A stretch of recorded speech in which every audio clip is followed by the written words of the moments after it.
Is it 4 o'clock? I think it's 4 o'clock. I'm very punctual. We're going to start at 4. This is an informal afternoon, except that I have a microphone. I'm Sandy Stancy. I'm one of the deacons at the church. And I am in charge of the speaker series simply because Julie, the wife of the minister, left, and nobody else picked it up. And apparently I didn't have enough to do, and I said, I'll do the speaker series.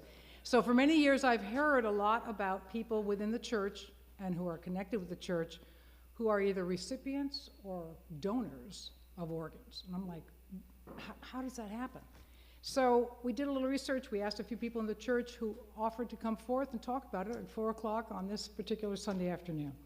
So we're very, very happy you're here. We thank you for coming out at 4 o'clock on a Sunday afternoon. I'm just glad it's cold, because if it was really nice, you'd all be out there. I just want to tell you a couple things that I read about with transplants, and then we'll have the speakers talk. The waters are for the speakers. The speakers are to tell their story how they want to tell it. They've been told a couple minutes. They get 5, 10, 15 minutes, not an hour and a half, and then we can take questions afterwards. I just want you to know that there are more than 105,000 men, women, and children who are now on a national transplant list as of this day. How many people die each day waiting for an organ transplant of some kind? Give me a number. 17. Every donor can save 8 lives and enhance over 75 more. In 2021, how many transplants were performed? I got this right. About 40,000. What's interesting is that 90% of adults in America think that it's a good idea to have transplants and to be able to register and all. How many people have done it? 60%. This is not proselytizing on organ transplant any more than it's a wonderful opportunity to hear these stories. I was asking Mary Slattery, what possessed you to do it? Why? I mean, unless it's your, that's nice, unless it's your, relative, whatever. And she has a story, everybody has a story, as well as the donor and the recipient. So I think it's going to be an interesting afternoon. I'm going to introduce Mary Slattery first. You heard her this morning in church. She's an ordained minister, as well as an educator. No, ordained something? Elder. Oh, I thought. I told Bob this morning you were ordained. I read it somewhere. All right. She's a pretend minister, but she's an educator. So Mary will talk first. We won't talk about the minister part, and she'll introduce the person to whom she donated as well, and then we'll go on to the couple people, and I'll jump up in between. Thank you. You said that I was ordained, and I was like, what am I ordained in? When did that happen? All right, this is Thad, and I can never pronounce his last name, so you can do it yourself. It's Iazides, it's Greek. Wasn't even close. Cindy's like, how does he pronounce it? I was like, oh, no. So I did not know Thad before I donated a kidney to him. It was in December of 2018, and I used to kickbox with Hillary, his wife. And I actually didn't see Hillary as much because she would often go during the day, and I would pretty much only see her on Saturdays, but she got to meet Julie.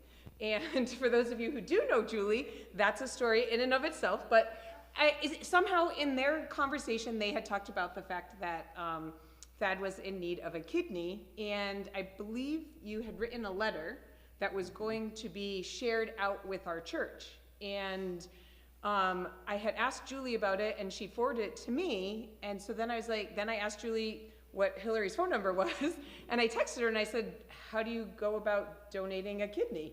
And she said, well, we have to see if you're a match, and so we did blood work, and lots of blood work and lots of different things. And so, I mean, it's a really fascinating process. At the time, I was signed up to be a donor on my driver's license at death, and I had always done blood. I give blood every 8 weeks, as pretty much as regularly as I can. It's just kind of, and then when it worked out, we actually found out on Christmas Eve that I was a match, and I was like, yeah, this is it. This works. It just made a lot of sense. And it took until July.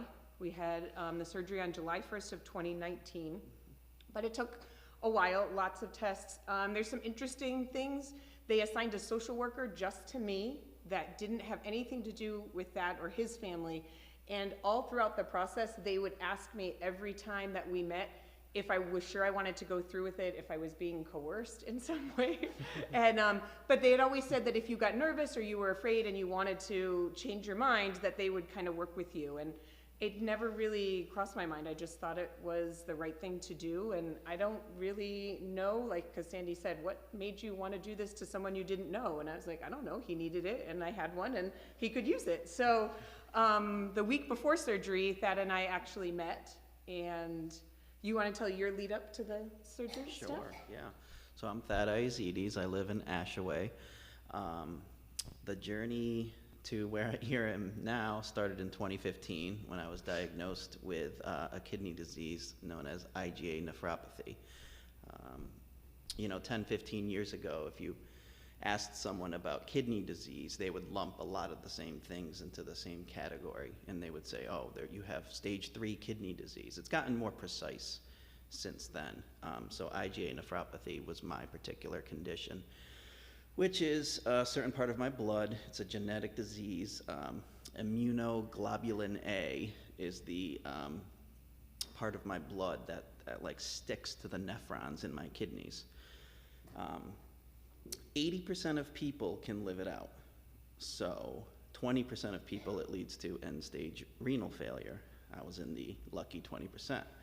It also gets to a certain point where your kidneys are damaged from the IgA sticking to the nephrons that your body kicks into like an autoimmune response, so it actually falls under the category of an autoimmune disease.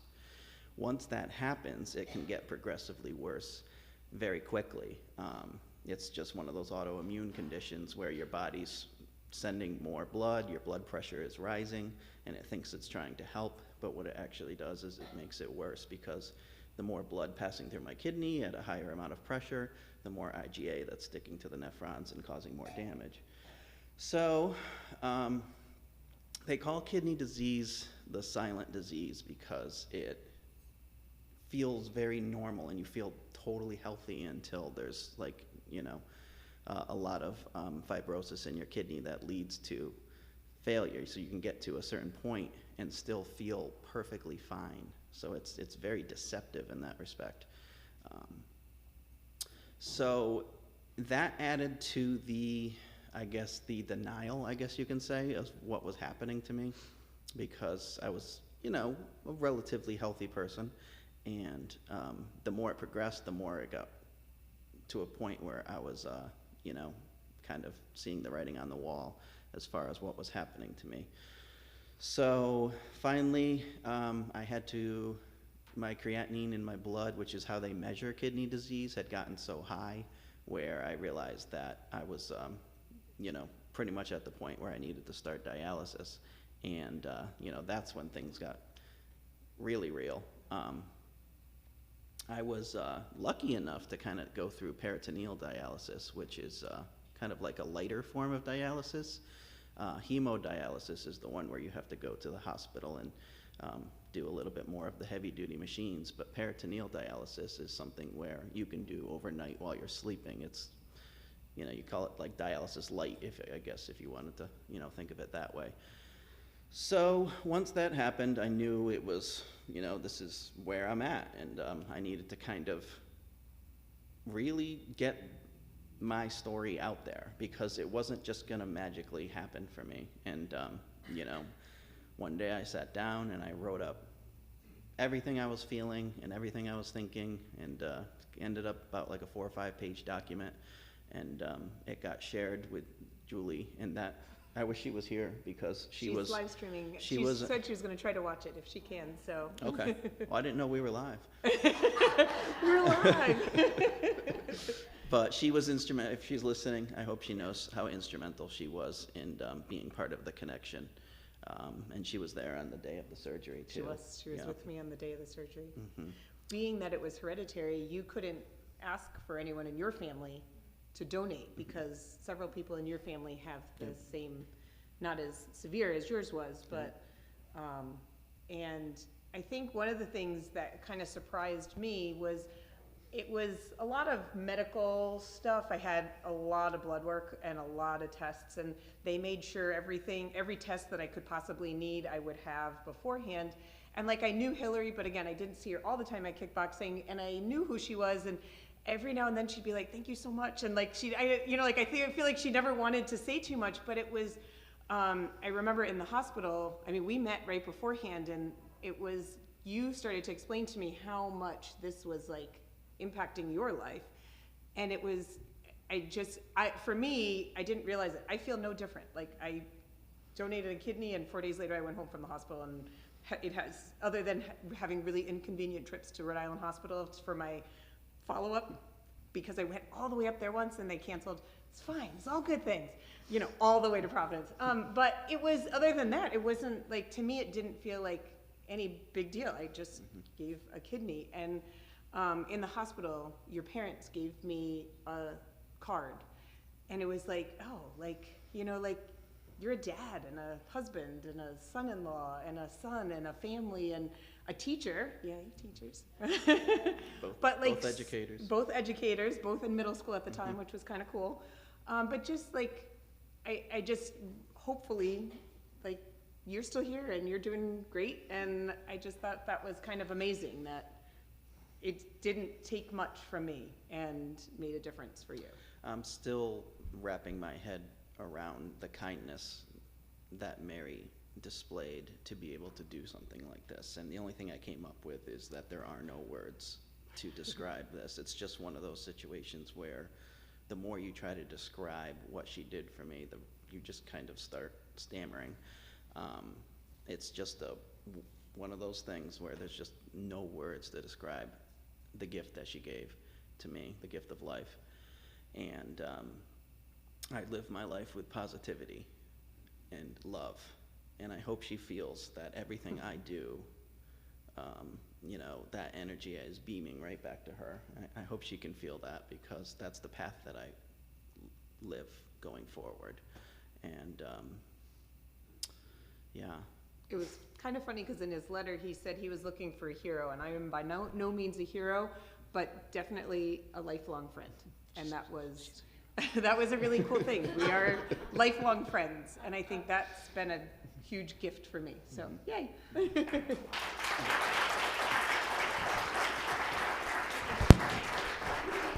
I have a million questions, but I promise I won't answer or ask any until we have all of our speakers. So Owen Shaw is here. He's being two people today. The person that TJ Pascale, am I saying it right? Pascal, sorry, is not here because he's lost somewhere looking for the church, but that's okay. Owen's going to tell the story, and we're very happy that he's here. He is the person who is a donor and has known TJ a long time, so it's an interesting story. Go for it. Hello, everybody. I'm one of Jeannie's grandsons, as you know. I'm going to speak on part of my better half today. I like to call him my better half because he's got half of my liver. I've used that a lot. We live in the same apartment complex. I've been using that all the time. But the surgery took place on June 23rd of 2021, so not that long ago. But it all started actually at TJ's grandfather's funeral. I went up to him. I was like, "Hey, buddy," I was like, "I know you're O positive. I'm O positive. We should just get the numbers checked and see what happens with that." And from there, it was a couple trips to the hospital, getting labs drawn. And then I just remember I was just, at the time I was working construction. I get a phone call, and I answer, and they're telling me, "Oh yeah, everything looks good. So we want to schedule the surgery for June 23rd." And keep in mind, it's like April. I'm like, "But we're a match. Like, you didn't say we were a match. We were a match, right?" And they're like, "Oh yeah, you're a match. You're a match." I so happy. I left, huge smile on my face. I was so excited. So from there, a couple more trips to the hospital, a couple CTs, a couple MRIs. They actually reconstructed my liver completely. They took CTs with dye, and they sent that information over to Germany, where it was completely drawn up and 3D printed, and from there they could dissect it on where the best place to cut the liver would be to remove it and avoid as many veins and blood vessels that there are in the liver. But yeah, so come day of the surgery, I stayed out there the night before. It was stressful. It was a little stressful. I could see it on my mother's face. She was pretty worked up. And, you know, she was telling me, I'm going to sit here for the whole 8 hours that you're in surgery. And I'm like, no, Mom. I was like, go to your friend's house. Like, you can relax. I'm in good hands. But, yeah, I remember I saw TJ that morning, and we had this thing where we'd go, you know, 3 for Dale. It was kind of silly, but, you know, we did that every time we saw each other for Dale Earnhardt Jr. for no real reason at all, but it was kind of funny. But, so yeah, then the surgeries went well, and I remember I got out a little earlier than TJ because they had to wait for my part to be done to take care of his. And I remember the nurse would come in and check on me, and she'd say, how you doing? And I was still waking up from the anesthesia, so every time my eyes were opening, I was like, how's TJ? How's TJ? Is TJ out yet? And, oh no, he's in there. He's still got a little bit longer to go. And, you know, she'd come back. My first question, how's TJ doing? Is he out of surgery yet? Nope, still a little bit longer. Finally, she came to me and told me he's out of surgery and that everything went well. And, I'm just so happy to hear that. But then, yeah, and then next thing you know, he came down to the floor that I was on. He was across the hall. And she's like, oh, you know, he's out of surgery. He's waking up from anesthesia. Do you want to go see him? I was like, yes. So they wheeled my bed over to TJ. And, you know, just to look at him from across the way and just know that everything's okay was just fantastic. One of the greatest feelings in the world. And then from there, we were moved to a transplant floor for recovery, where I spent 5 days there. TJ spent a little bit more time while they were working out his medications, but he was right across the hall from me. And so when I was able to walk, I got up, I grabbed my IV pole, and, you know, I hobbled over next door. I walked in his room, and sitting there, in one of the pictures in the book, you can actually see it, but I walked in there, first thing I said to him, like, well, you know, TJ, how you doing, man? And he looked at me and he's like, Owen, despite all the pain that I've been in from my incisions, this is the best I've felt in years. And that was just the most mind-blowing thing for me ever. And to see, you know, the jaundice in his eyes and his skin just improve since the last time I saw him, it was fantastic. And one of the best parts about it, too, is he informed me that his liver that has the primary sclerosing cholangitis, the disease that he had, would actually be sent out and dissected and studied to help prevent the disease in the future.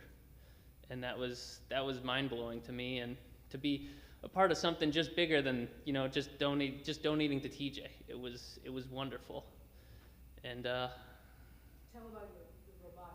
Oh, yes. So they didn't tell me this before the surgery, but I'm sitting down with my doctor at like my 1 month review, and they're sitting there telling me, they go, oh yeah, you know, you're the first robotic left lobe liver donation in North America. And I was like, well, I know why you guys didn't tell me before, but it's very neat. And, you know, every follow-up appointment he goes to, I like to check up on him and see how he's doing. And, you know, yeah, now we live in the same apartment complex, so I see him every now and then. And, you know, we're always screaming 3 for Dale across the parking lot because that's just what we did. But yeah, that's about all I've got for you.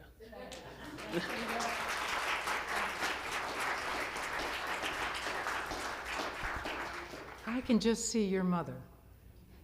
8 hours waiting for that. I just can't imagine. Linda Olson? Yeah. Linda's done this many, many times. Okay.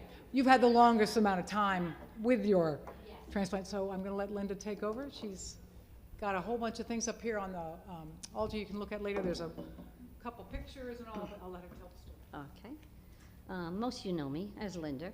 I'm a wife, a mother, a grandmother, and a heart transplant recipient. I am thankful to be here with you all today at the Deacons Speaker Series, and would like to share my journey before and after my heart transplant.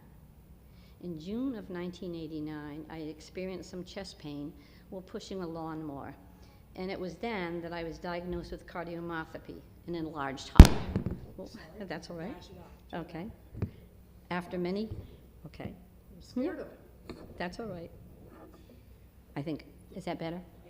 After many tests, I was put on a blood thinner and a water pill. I was able to maintain my good health for 22 years, due in part to daily walking and swimming. In 2004 and 2006, I had episodes of pericarditis, which was fluid around my heart. After the episode in 2006, my heart doctors recommended that I have a pacemaker defibrillator implanted in my upper chest, which I did. In the fall of that same year, I also started to have really low blood pressure, I mean like under 100, and my ejection fraction went from 35%, which is not good, to 15%. And to give you some idea of the significance of this, a normal ejection fraction is anywhere between 50 and 70. At this time, my doctor in New London said that I would need a heart transplant since my condition had worsened. But then my daughter said, Mom, you got to get a second opinion. And so I did. And when I did, the specialist prescribed a very aggressive heart pill in the hopes of bringing my heart rejection back up. It helped, but it was not the answer. In June of 2007, I had a TIA, which is a mini stroke. I was surprised in April of 2010 when a stress test indicated I was in need of a heart and was soon placed on a heart transplant list, which actually took about 6 months. It wasn't real quick. I was still feeling pretty good, keeping up with my walking and swimming regimens and taking my prescribed medications. I was usually just a little tired and a slight shortness of breath like when I exerted myself, nothing major. I was a patient. In 2010, I was admitted to the cardiac ICU at Hartford Hospital. I was a patient in the unit for 4 months until a miracle changed my life. I received my life-saving heart on January 28, 2011, because a selfless stranger said yes to organ donation. When I was released from the hospital in February of 2011, it was important to me to write a letter to my donor family. In fact, I wrote like 2 or 3 a year. And I found out afterwards that a lot of things that I wrote about my family was all blackened out because they couldn't know. So it went to Hartford Hospital and then it went up to Pennsylvania. But I shared how grateful and blessed I felt to receive my heart from their loved one. Now let's fast forward to July 2014. With my new heart, I competed in the Transplant Games of America in Houston, Texas. I won 4 gold medals in swimming. That was my thing. And I was very proud of myself, and I consider an Olympic athlete. I sent my donor family one of the gold medals because without their loved one's heart, I would not have been here to have a chance to compete. I felt that my donor and I made a great team, the team of life. Spring of 2016 was life-changing for me. I received a second incredible gift, a letter from my donor family. It was the most beautiful letter written by one of my donor's brothers. In fact, there's a picture of me and him there of Sam, and he got a tattoo of his sister's name. He was Sis, and he put the medal. He took, they did the tattoo. And then the person who gave me the gift of life was a 20-year-old woman, a mother and a wife, and her name was Carissa. The third incredible gift I received was meeting Carissa's mother, Lisa, Carissa's 2 younger brothers, Sam and Kurt, and Carissa's 8-year-old daughter, Angie, in Cleveland, Ohio during the transplant games in 2016. The minute we saw each other, there was an instant bond of love between us. And I have a picture up there, you can tell, especially the one where Lisa and she heard her daughter's heart for the first time in 6 years. She put the stethoscope up to me, and oh my gosh, that was the most unbelievable feeling ever. They are now a part of my family as I am theirs. I felt blessed once again when Lisa took the time off of work to meet me in August 2018 at a transplant game in Salt Lake City, Utah. She and her granddaughter, Angie, which was Carissa's daughter, came to Connecticut also after that to visit in 2019 and stayed a week in a motel nearby, and we spent the whole time together and took Angie to the ocean beach. She had never been to a beach living out in Pennsylvania, and she just loved it. And we did that. And then I felt honored to connect with Carissa's mom so many times and grateful for her daughter's gift to me, a life-saving heart beating inside of me, allowing me to live a very fulfilling life surrounded by those I love. Every day I think of my hero, Carissa, and thank her for making the decision to be a donor. I thank her for giving me the gift of life. Thank you so much for listening to my story, and a big thank you to the Deacons for asking me to speak. And you'll see the pictures up there.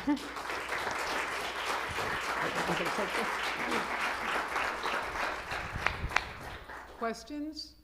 Questions? You've got to have some questions. Anybody have ideas for Mary or for Owen or for Linda or for Thad? Yeah. Question to Mary, what was the recovery time after she donated her kidney? What was your recovery time, Mary? It was quick. I think one of the things that was, first of all, I have to say to Linda, you got me in trouble now, because now he knows there's a transplant Olympic thing, so now that's like, when do we start training?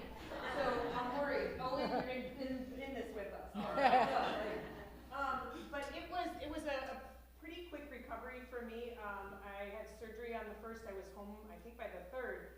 One of the things that was interesting was that they had told me that he would feel better right away, and I would probably feel worse because I just had a kidney up, just had surgery, which we were actually not even on the same floor because he had to be on the unit where they were monitoring his kidney. I was on a surgical unit, so we weren't actually even on the same floor afterwards. But I felt fine.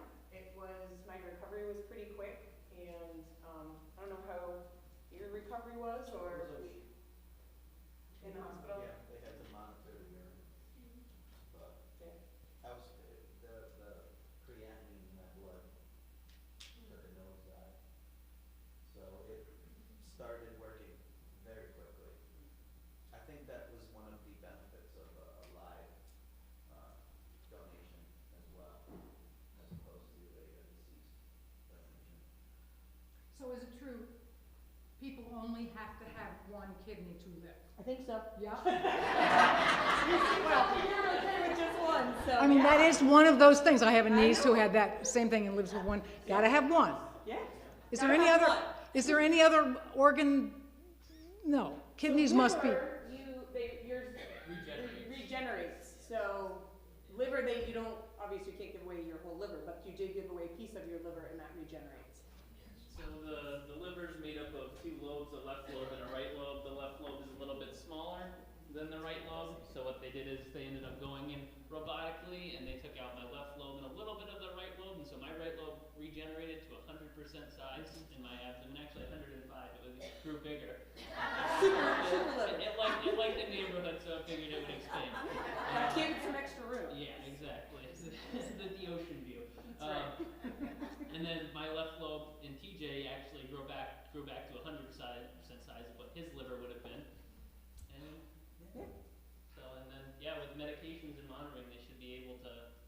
That should be all TJ needs in preventing the disease from coming back like that. And you guys don't have to have any medication? Nope. But the people that you gave to don't forever? Yep. Medication. And your prognosis is check in with your doctor all the time? 4 times a year. 4 times. And how about you guys? No? Mine's once a year. I go for my last appointment with them this June. Yeah, it's 3 years they follow up. So you go like 8 weeks after surgery, 3 months after surgery, 6 months after surgery, a year, and at 2 years, and then 3 years. And then just regular monitoring with my doctor. One of the things they do say with only one kidney, you have to be careful about certain medications. So I just always make sure that if I'm taking a medication or they're changing a prescription or talking to a doctor, I just let them know. But I haven't noticed any issues with anything, so. A lot of people, I'll just stand. A lot of people are always surprised to find out that the kidney that Mary gave me is actually in the right side of my stomach. My native kidneys are still inside too. It's got So 3. I actually have 3. But the only problem is 2 of them are functioning at probably next to nothing, 5%. Mary's kidney is over here. Would you need additional kidney transplant in the future, or? Hopefully not. That's a good one. I've had some very good discussions lately with my doctor, and as a matter of fact, he said there's a chance that it could last the rest of my life. In addition, there's different kinds of things happening that could prevent this from being an organ situation, whereas one of the things they're trying is pig kidneys, which are similar to humans. Got mixed reviews on my doctors from that. One thinks it's possible, one thinks, well, it's not a human kidney, so he doesn't think it's going to be anything that comes to fruition. Another thing is using stem cells to where they could remove a kidney and bathe it in stem cells and then put it back in. One of my doctors thinks that's actually the clubhouse leader right now. So, but they're always trying different kinds of things. And you know, one of my mantras when I was really sick was just taking things one day at a time, and that's kind of the way it is now too. One of the things that I thought was kind of interesting in the process is they said that if I were to need a kidney now because of a donation, I would go to the top of the list. So they do tell you that if, you know, we don't have a history of kidney disease anywhere in my family, but you never know what's going to happen. But so they did say that, you know, just if anything were to happen because I've donated, I would go to the top of the list. So. And another thing to mention is that Mary not only gave me the gift of life, but she actually kind of took me off of the list, and she actually progressed that whole list one step forward just with her donation. So it was kind of like, in respect, a double gift. That's true.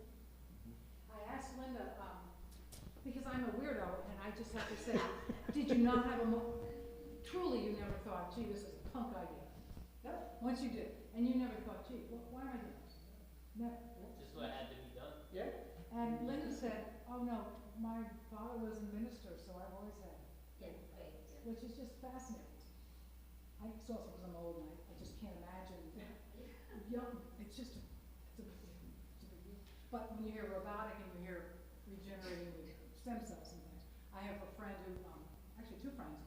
One went through the stem cell leukemia and had stem cell and lived for the summer at Sloan Kettering and did fine and all at 65 years old. But what's fascinating is the person that was the donation, we found out later, she now, she's totally immune and had to go through all her shots again, you know, from baby up because she was a brain immune system. And the other is that she has now a huge allergy to any kind of nuts. And that's because the donor was allergic to nuts. And I'm just like, did they not check that out ahead of time? Well, that wasn't the biggest concern. Yeah, It just blows my mind. sure. Yeah. I'm gonna have to ask her. But just oranges, so be careful with oranges. I don't know if that does anything for you, but you know, Yeah. oranges take me out, so, yeah. Any other questions? I'm not sure they get processed. Does anybody, you must have some other, there are wonderful things up here to look at. We have a book from Jeannie all about it, and Linda's pictures from the games that you were in, as well as your actual donor. Questions? Maybe you want to talk a little later. It's fascinating. Just fascinating. Really is. I don't want to keep you. Did I do it too quick? Wow, that was fast. Thank you. Any other questions? Thank you very much for coming. Really appreciate it. Yes, Amy. Sure. Take a picture. These guys? Linda, we want pictures. Come on up, we want pictures. It was wonderful. Good. Great. Good. There we go. I know. Transplant beans. Oh, no.